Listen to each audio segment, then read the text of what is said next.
Thank you very much for attending and taking part in this webinar.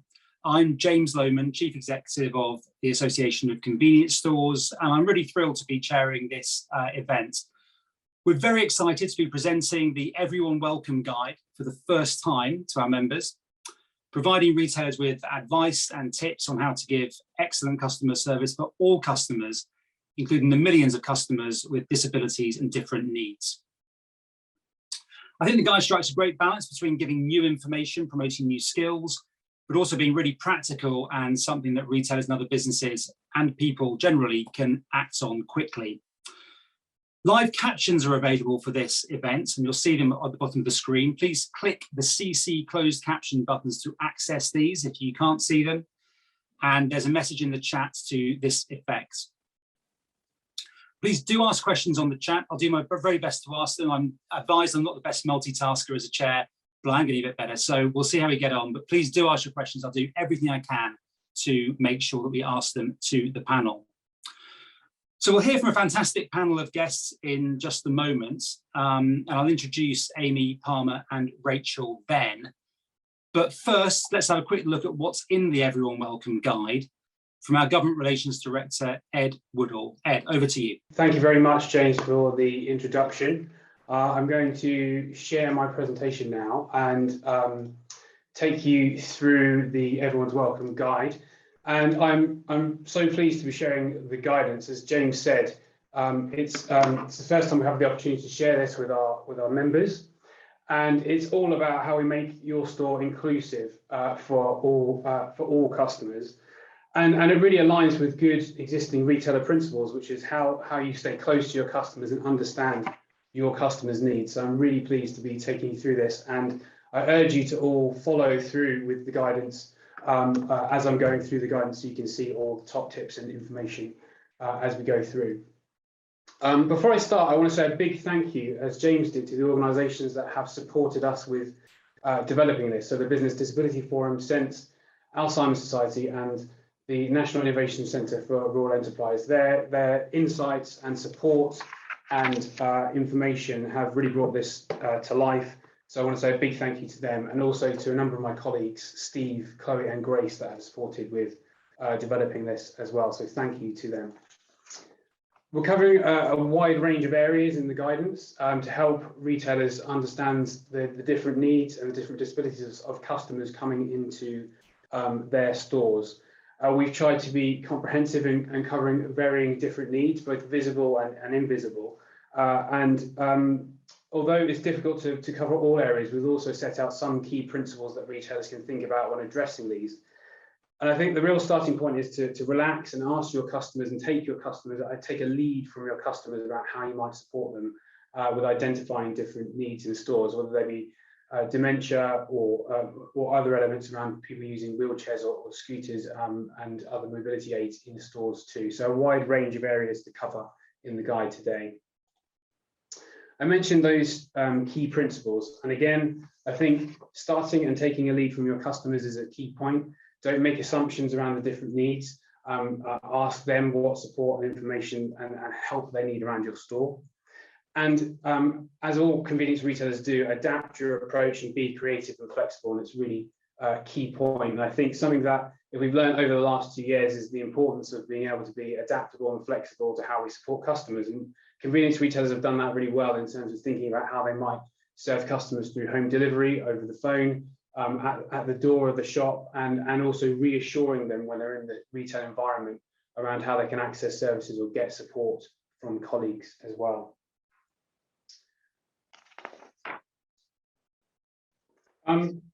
Before I go further, I also want to acknowledge an area of the guide that's really important around words and phrases and use. And there's lots of anxiety around the language we use when we're talking about welcoming customers into stores.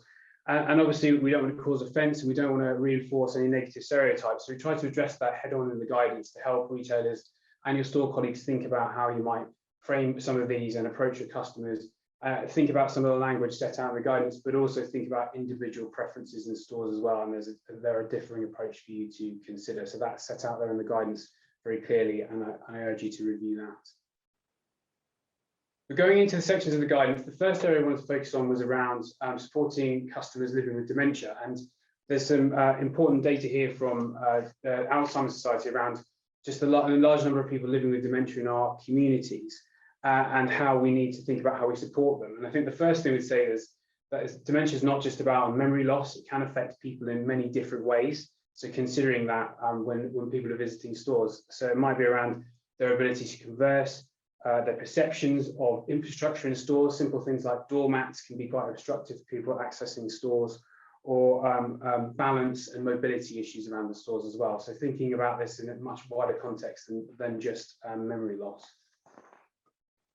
And of course, there's lots of people living in the communities with dementia, and I think a really key point to raise here for everyone is that it's possible to live well with dementia in communities. With a few small changes in stores, we can really facilitate that.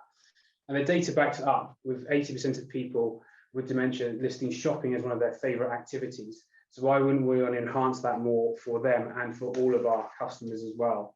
So some of the key points that really draw out of the guide are around supporting any customers that feel distressed with reassuring them that you're there to help them, thinking about how you communicate with them, and taking your time to explain any instructions, and obviously acknowledging the parts of how they've communicated back to you and what you understand and what you don't understand.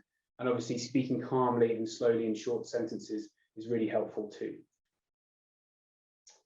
If you want to learn more about how you can get your team involved in understanding dementia, then there's the Dementia Friends campaign that ACS has coordinated with the Alzheimer's Societies to get as many people trained and be dementia friends in their in convenience stores. That campaign is still available. You can access it online. So I do urge you to look at the materials there and see if you and your team become a dementia friend.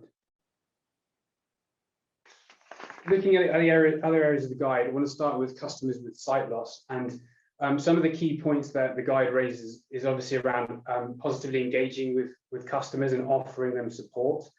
Remembering to talk directly to customers and thinking about the communication technique. Obviously, you're going to have to think about words, not using gestures in the same way, but also thinking about the range of different sight loss perspectives there might be. Some might have no sight whatsoever, some might have distorted vision or limited vision. So think about the support that they need.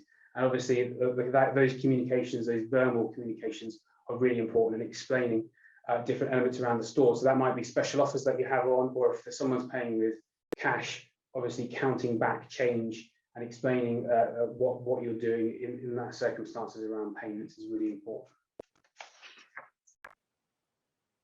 Again, with customers with hearing loss, we've looked at in the guide some really simple indicators around British Sign Language symbols that you can use and your staff can use in stores.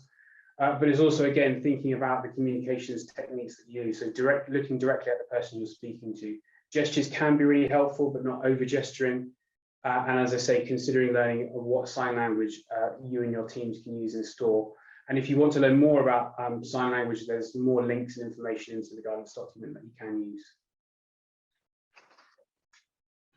Again, customers with learning disabilities, I think that the key point here is that beginning by assuming that people will understand and speak to the person as you would anyone else in store. These things are not often visible to everyone. So talking to people the same way as you would as anyone else is key. But being prepared to be patient and encouraging around explaining different processes in stores as well. And the things around technology and payment methods are moving so quickly that often we all have to take the time to learn about those new processes. So the more patient and encouraging we can be in that space is really important. And then thinking about physical access to stores with wheelchair users and mobility scooter users, there's the point around as much as possible trying to have step-free access to the store. But if you don't have step-free access, there are other options that you consider as well. So portable ramps, but also looking to serve customers outside of the store too. And then, of course, more practical things in the store around removing obstacles and obstructions in aisles. And I think that's really key and often a challenge for retailers, particularly when there's a delivery in, just to repeat those messages to colleagues around trying to keep aisles clear and free so that all customers can move around as freely as possible. Similar points here around customers with sticks or walking frames or other walking aids. Challenges around obstructions around the store again is key, but also thinking about access to the store in terms of your doors and how heavy your doors are. You might have to offer customers support with opening doors, and also signposting to seating and thinking about how you can support these customers when they're paying, where it's difficult to, when they're standing, to be able to use their hands for payments or accessing products. So signposting to seating is key as well. Finally, customers with disfigurement, talking about here making contact as you would with any other customer and focusing on that individual and really concentrating on what they're saying and supporting them with their individual requests will remove any areas of anxiety around engaging with them. So engaging with these customers in the same way you would with others and focusing on that individual is key, and the guidance highlights that too. So there's a lot of different areas of the guide that I've gone through very quickly, but there is a breakdown within the guidance document of all the small things that you can do in store to make a real difference to your customers. These don't have to be expensive, that they can be done in very small ways, very easily, by briefing your teams around different elements that are important. And some of the things that I've picked out, I think, around signage, making sure you have clear signage with the right font size that has good contrast between text and background, and where necessary using images. Thinking about access through doors and how accessible your doors are to all customers of their heavy doors, and also that point about removing obstacles in aisles is a key point across a number of these different areas. So do think about how you can deliver these in your stores and what's right for your customers. And I know that's what convenience retailers always focus on. They are the ultimate hyperlocal business, serving customers from within a mile of their store. So think about what your community needs, what your customers need, and tailor those responses accordingly. The final key point is obviously to communicate what you're doing and reassure customers around the accessibility of your store and the inclusiveness of your store.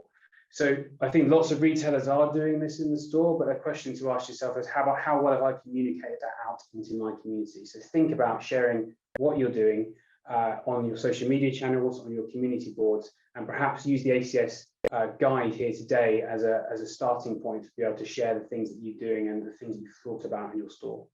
So look, I hope that's a useful overview of some key parts of the guide. I urge you all to read it, have a look at some of the key points and practical tips.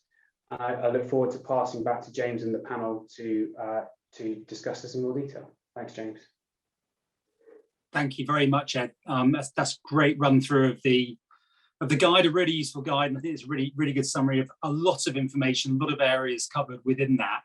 We're going to go to unpack it a little bit more and talk about it a bit more about how we can use it and why it's so important. So to do that, I'm delighted to welcome three panelists.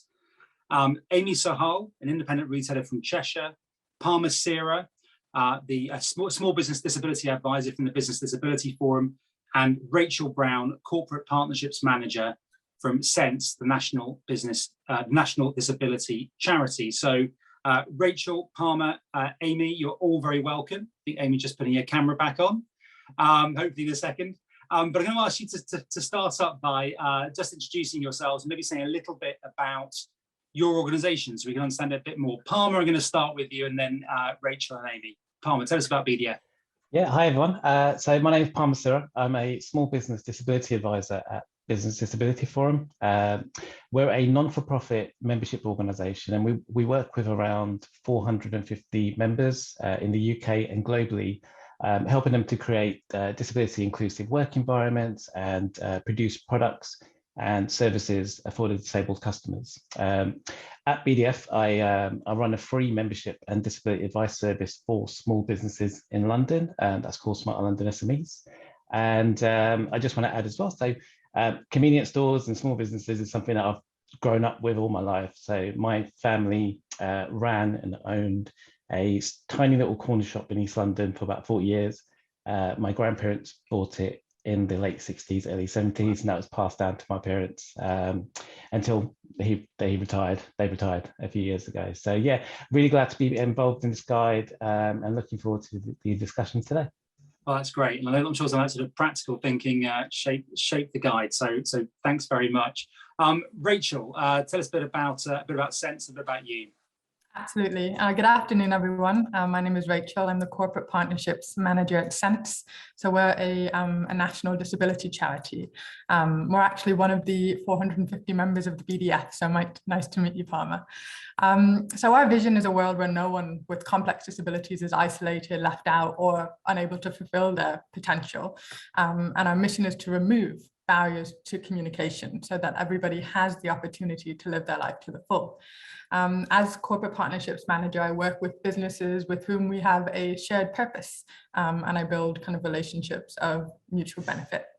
On a personal level as well, I'm deaf. I wear cochlear implants, so I can also bring the experience of a disabled customer to this conversation, but I look forward to discussing with you.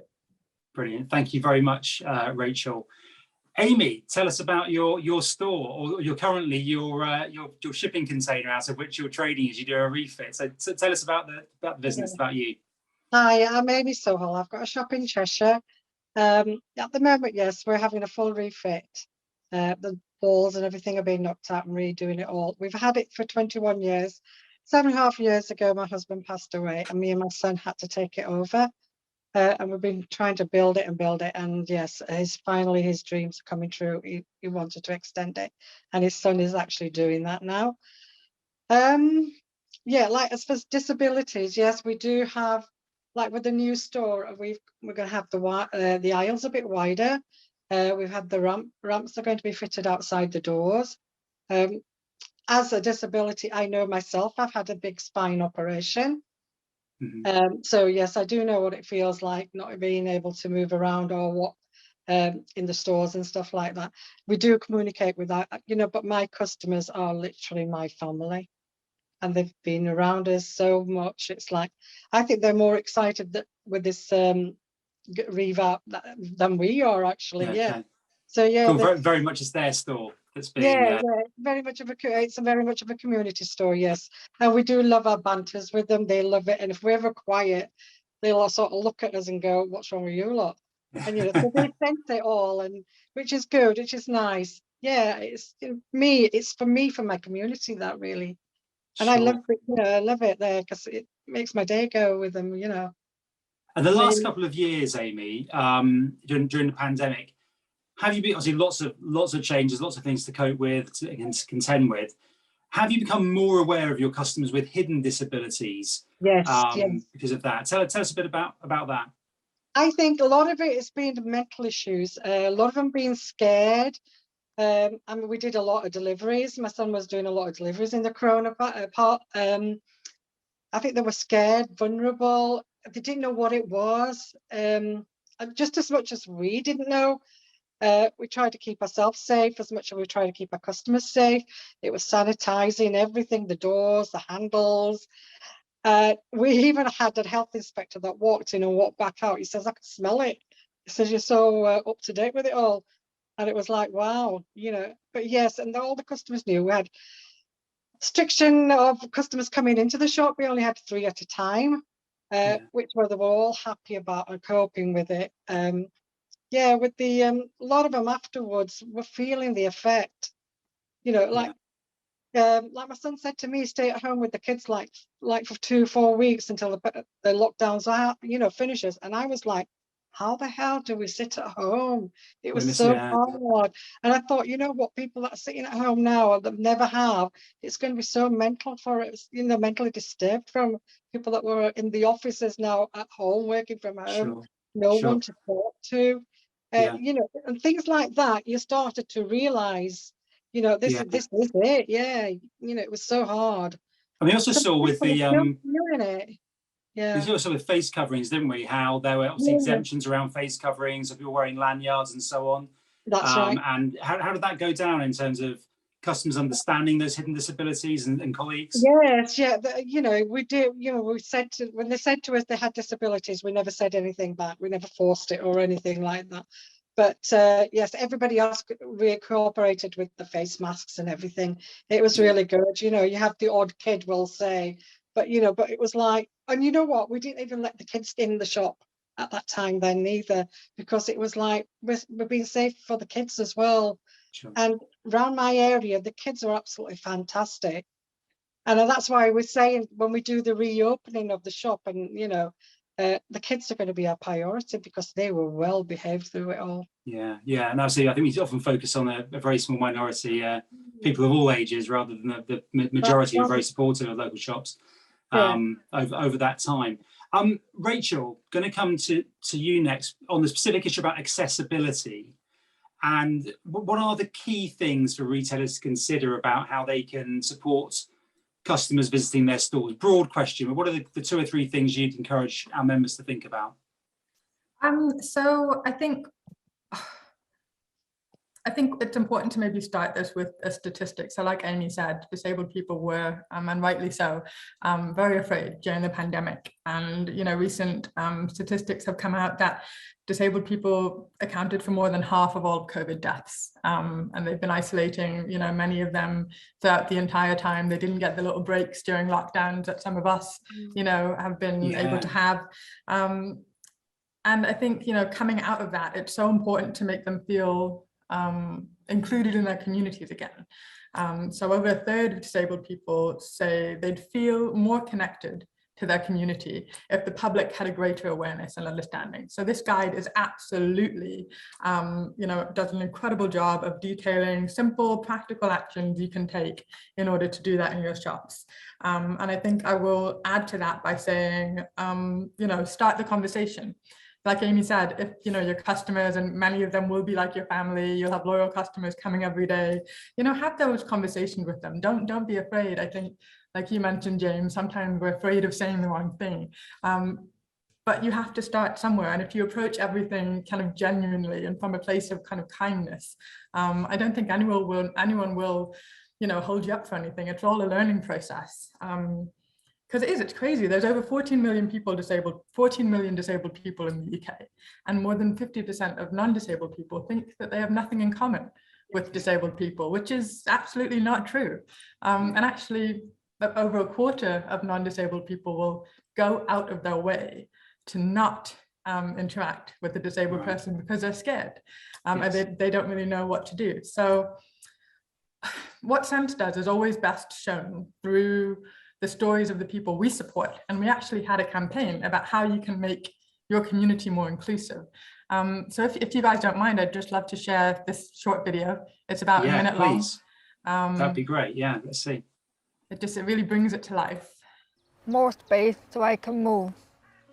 Good lighting so I can see. Less noise so I can hear. A little awareness so I feel understood. More trendy. Can help me feel more welcome in the community. Think about me. Ask me. Include me. Include me. Include me. Include me. Include me. 2/3 of disabled people experience loneliness. Over half say they would feel less lonely if their local community was more inclusive. Learn how at sense.org.uk/left out of life. Thank you, Rachel. Thanks for showing that. And I think it is interesting, isn't it? I think when we talk about disability, and I've over the years seen how retailers have thought about this. People initially go to wheelchair. Yeah, that's the first thing to go to, and then it becomes about, if you like, physical problems. But I think what that shows is that it's so much more about loneliness and people's interactions, and that's psychologically and mentally how people are treated, and that, I think that's a really important place to start from, if you like. And then the physical changes we might make are a means to an end in terms of delivering on that. So that's a really powerful film. Thank you, Rachel. We're going to come back for some more comments from you shortly. Parma, 2 or 3 key things that you'd encourage our members to focus on around accessibility and support for disabled people. So just following what Rachel and Amy said as well, just about the, so when we think about the pandemic and COVID, we think about it really negatively, but one really good positive from it is that it's really brought health to the forefront, and it's really raised the disability, not just in terms of society, but also for businesses as well. So And if we think about like how that works with accessibility, so you're right, completely, James. when we picture a disabled person, or when we talk about accessibility, that image of someone in a wheelchair or someone using mobility equipment, that's the first thing we think about. But being accessible is a lot more than that. Being accessible is about looking at removing obstacles for everybody to use your service. And when you consider that most people, most disabilities are non-visible, that means, you know, they're not obvious. You can't tell if someone's disabled or will face challenges accessing your service. Then it's about looking at that entire customer experience and that entire customer journey with yourself in the store.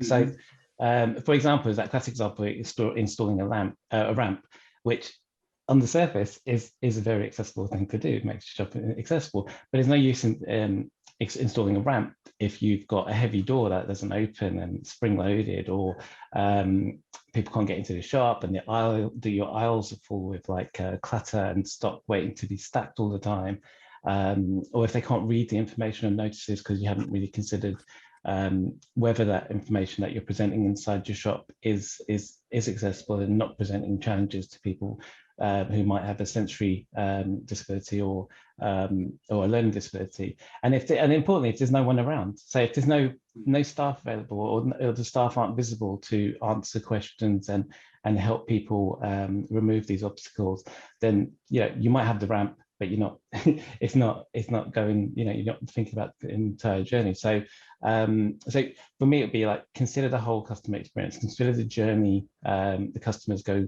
with shopping with you.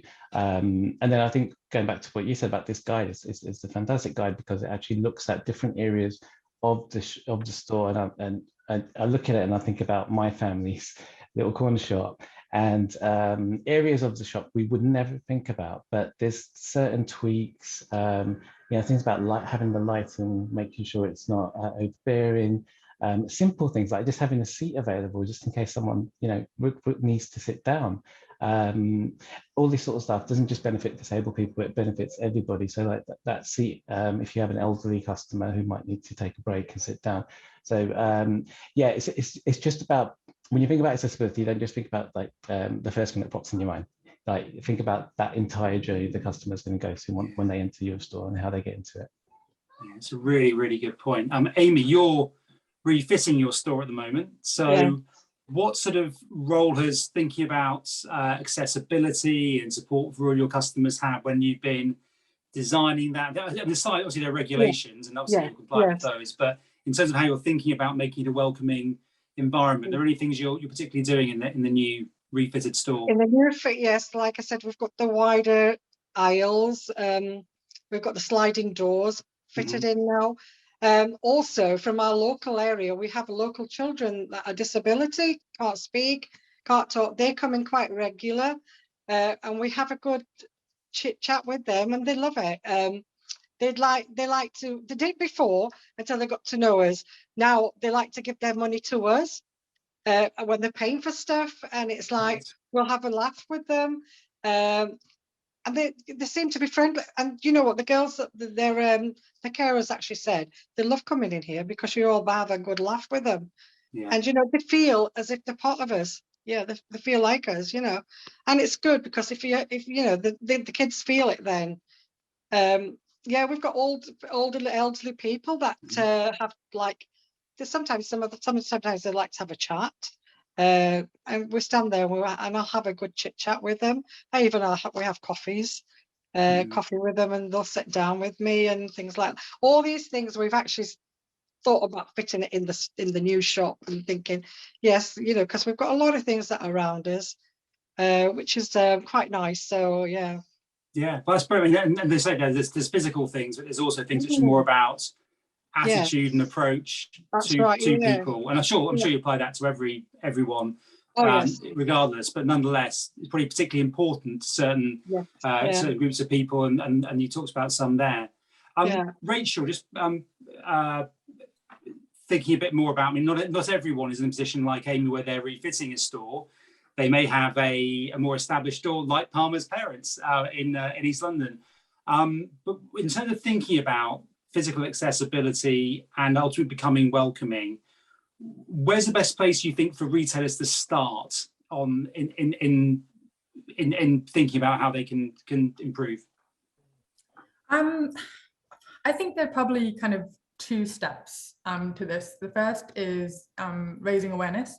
I think that's absolutely the first step, making sure you have that knowledge, just being aware that disabled people actively avoid going out into the community because they are worried about, being able to get around easily or feeling like a burden due to their accessibility needs. So just being aware that, that is the reality for so many people, and kind of, making sure that you have that knowledge. So awareness definitely is one step, and I would say start with that. But it really, really needs to be followed by equipping your employees with the tools to do something about it. So something like this guide is perfect. And I would also say something like, basic British Sign Language. So I think it was signposted in the guide. We've got a free, British Sign Language course that anybody can kind of sign up to and use. And it's things like this that really stay with people. So I'm going to use one example. I went to McDonald's for breakfast the other day. I rarely do this, but it was a treat. You don't have to explain yourself. People can go to McDonald's, that's absolutely fine. But I was in line waiting, and in McDonald's they call out the numbers, and it's also sometimes shown on a kind of a screen. But the screen was down, and everyone was still wearing masks, and I was like, oh, I'm going to miss my number. And so I just kind of went up and said it to one of the ladies behind the till. I'm deaf, would you mind letting me know when my order comes? And she was like, yeah, absolutely no problem. And she did just that, and paid, picked up my order, and she said, so she signed in BSL, thank you. And I left that shop, that McDonald's, with the biggest smile on my face. It stuck with me, the entire day. In my head, they're no longer this massive corporate that doesn't really care, because that one employee made such a difference to me.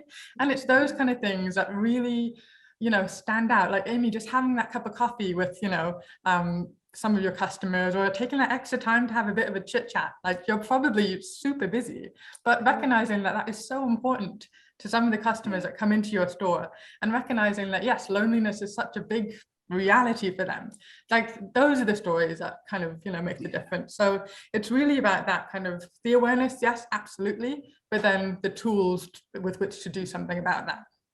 Yeah, that's a really, really powerful example. I mean, can you tell us a bit more about the British Sign Language course? Because we've got 4 illustrations in our guide. Obviously, it's not comprehensive, and one of those is thank you. So, hopefully that allows some of our members to give the same service that McDonald's did there, which would be great. But how do you access the course, and what level of sign language can you get to through that online course? Yeah, no way. So it's very basic British Sign Language, and it is taught by one of the children that we support at Sense in Birmingham, and he is just incredible. So he'll be your teacher throughout I think there's 5 lessons that he does. They're about 5 minutes long each, covering things like, just the basic greetings, food and drink, which could be quite important, holidays and things like that.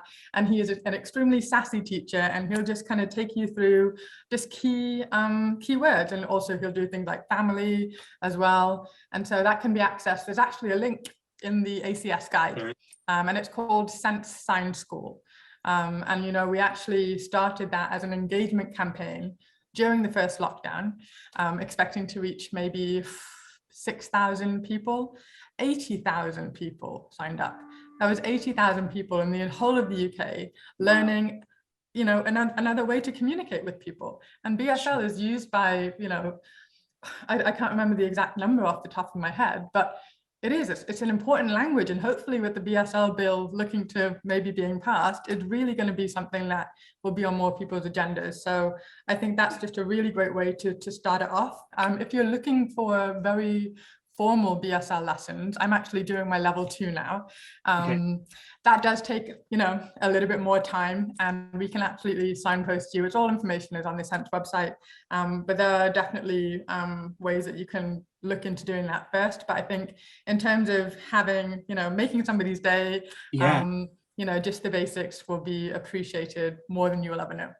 Absolutely. No, it's really, I'm not saying, pretty quick win for people. If you had stores all with the colleagues who are up to speed to the degree of doing that course, wow, that can make a huge difference to people. And and we think so much about sort of delighting customers and exceeding expectations. That seems like a way that we could do that quite a lot.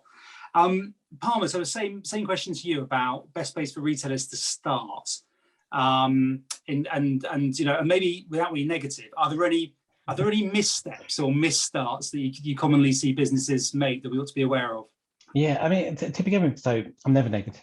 I always look at the positive stuff, which is a great place to start, actually. So if you think about think about it from the positive light. So think about what you're currently doing right. So what we tend to find, like when I'm working with our small business members, they're always worried about being so far away from being accessible, so far away from being disability inclusive. And then we get down to it and say, well, what are you doing? And then what they tend to find is that a lot of things they're already doing are already accessible. And that's because the very fact that they wanted to be accessible, it means that customers and their service users are important to their business. So if your customers are important to your business, you're probably doing a lot of accessibly good stuff already. And so one of the key things of that is good customer service. So one of the big missteps is bad customer service. But if we look at what good customer service means, good customer service is and I think with a lot of small businesses, it's sadly deprioritized. It's not always their priority. And it's not because they don't want it to be a priority, but because a lot of other things take precedent. So Amy was talking about how she talks to her customers, and I was thinking about my dad was one of his great skills. It's not because he was doing it to be proactively disability inclusive or making sure the shop was accessible. He was a good chatter. he had that every single customer that walked in, they were greeted, and he was always there, and it was always asking, let me know is there anything that I can help you with? Is there anything that you need? Let me know.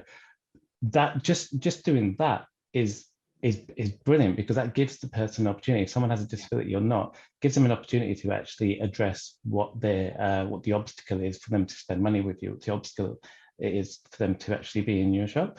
So yeah, one of the big missteps is bad customer service. You're ignoring customers coming in, you're not paying attention to your customers, you don't know if they're going to face challenges once they get into your place of business. Other than that, so once you made the start and you want to go further and you want to learn a bit more, there's plenty of free resources, free services that you can tap into for knowledge. So I don't mean to plug my project, but if you do, please do. So it's all good free information. Okay. So nice if you do.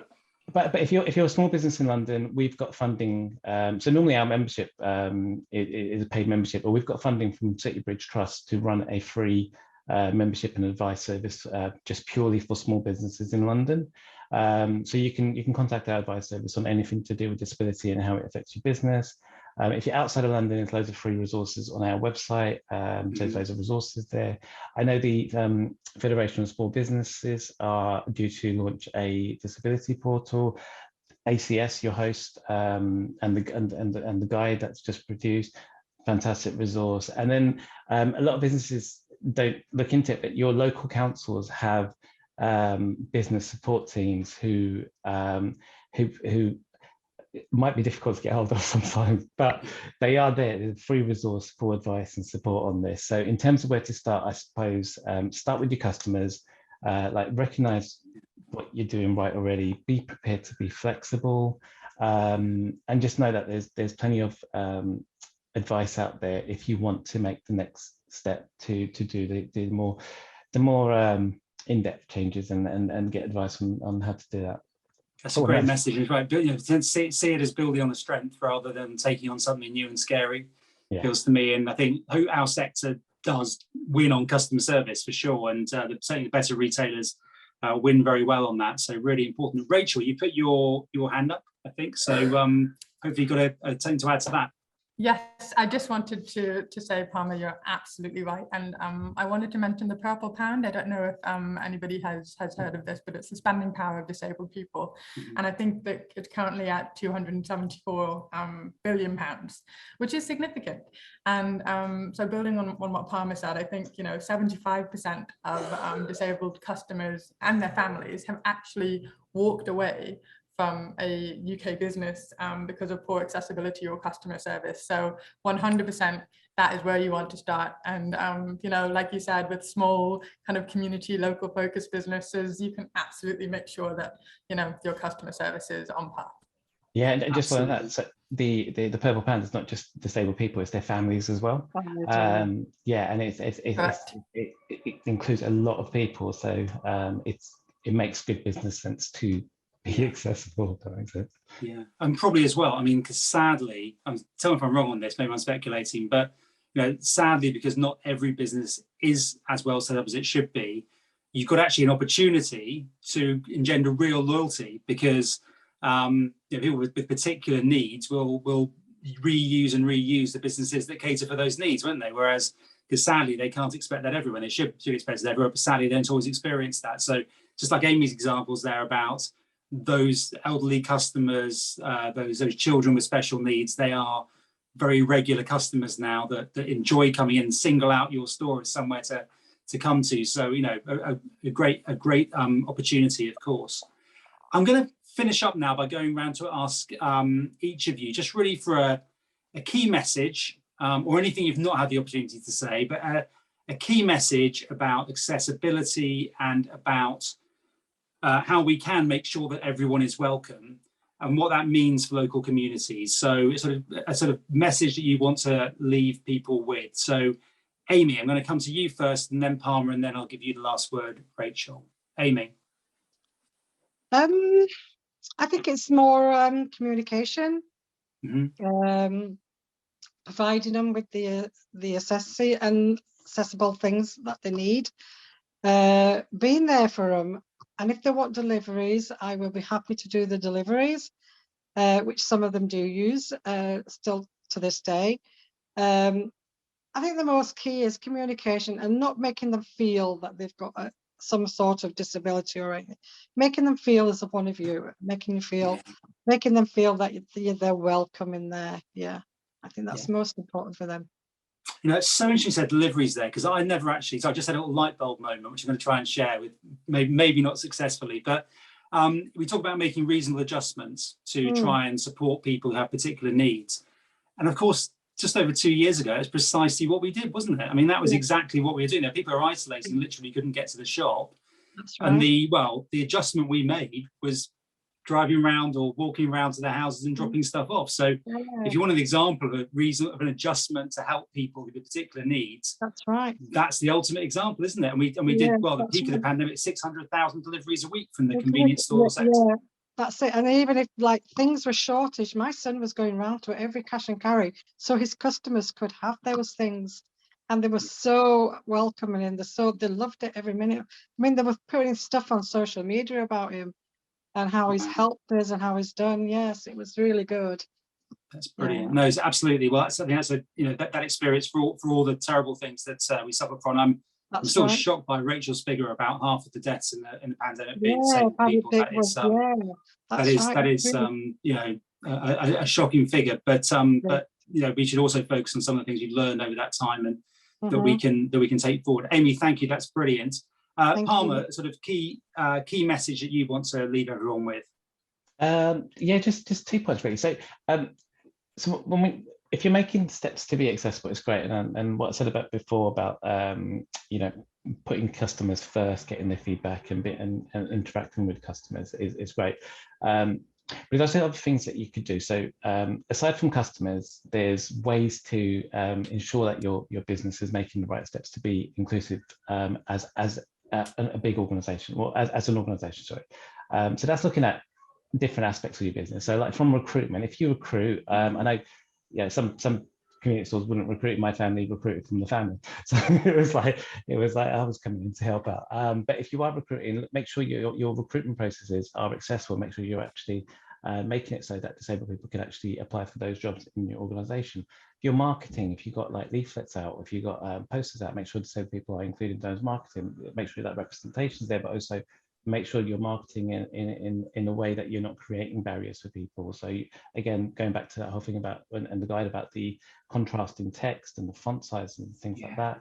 And then importantly, looking after your staff, kind of create that culture, make it comfortable for staff to share if they have a disability which is affecting their work, so they feel comfortable to do so. So that that kind of like leans into like, don't victimize them for taking days off because they have a disability. Make sure your sickness, you have like a sort of a sickness policy. And big businesses have policies for everything. You don't need to have that. You just have to have an understanding that if someone has a disability and they've shared it with you, then to be flexible and make those adjustments that you just spoke around staff as well as customers. So that was my main thing. And the other thing I was going to say is just the guide actually suggests, sorry, I'm going on.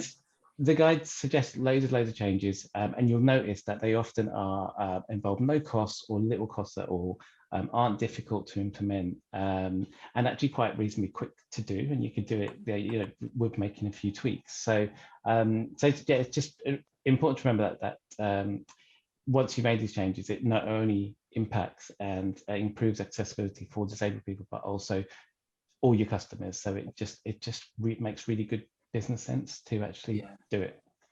Absolutely. I think a couple of points just to reflect on there. The point about colleagues is obviously really important, and it just cannot be good business to be not open to employing people who can make a great contribution to the business. So I think that's a really good point, and we need to talk about colleagues in the guide, and it's very important that everyone is welcome, colleagues and customers. I think also you talked about marketing and the environment and so on, and if I were to be in a mildly constructive way critical of some of the convenience store sector in the UK, I think sometimes our stores can look quite cluttered and be quite busy. I don't mean cluttered in terms of dirty or stuff all over the floor and everything, but quite busy in terms of the messaging. And I think thinking about simplifying that probably is a benefit for all customers actually, but certainly for those who we're particularly talking about here. So great points, Parma. Thank you for that. So Rachel, you get the last word on a key message you'd like to leave everyone with. Yes, sure. I think, going back to the video, there was some, very clear messaging there. Think, ask, and include. And like Parma said, accessibility benefits absolutely everyone, not just disabled people.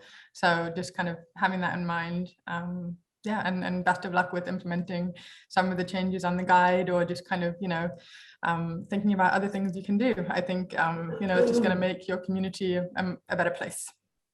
That's fantastic. I'd like to thank all of you, Amy, Parma, Rachel, really brilliant contributions. Hopefully that's really brought the guide to life. Certainly Ed brought the guide to life with a great presentation taking us through it. Thanks very much also to Grace and Chloe who pulled this together, and our former colleague Steve Dowling, who's left end of last month, did a lot of work on the guide and this activity before he left. I know everyone in the ASS team is genuinely really passionate about this work and trying to help retailers help their communities. So if anyone wants any more advice or more help or thinks any more that we could do, we are very open to that conversation indeed. Finally, please remember that you can watch this webinar back. Most people will be experiencing this, watching it back on the portal. And I'd encourage you to also share this with your colleagues so they can get the benefits from this webinar and from the guide itself. So thank you all once again, and goodbye. Thank you very much.